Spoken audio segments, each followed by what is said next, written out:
Alright foodies, welcome back to the channel. Now y'all see the ingredients on the screen? We got a good sweet treat for you today. Now it's been a while, but we back like next month's electric bill, baby, and we got a good one for you today. We're going to be making chocolate caramel apples. Now before we get into it, do us a favor, hit that subscribe button, hit that notification bell, give it a thumbs up, drop a comment if you like to. So if y'all ready, let's quit all this talking. Let's do it.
And there it is, guys, chocolate and caramel covered apples. Let us know in the comments what you guys think about this and if you guys are going to try it.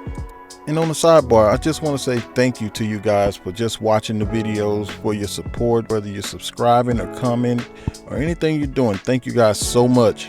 So that'll do it for this one, and we got another one's coming real soon, so look out for that one. Once again, thank you guys for watching, and we'll see y'all on the next one. Good day.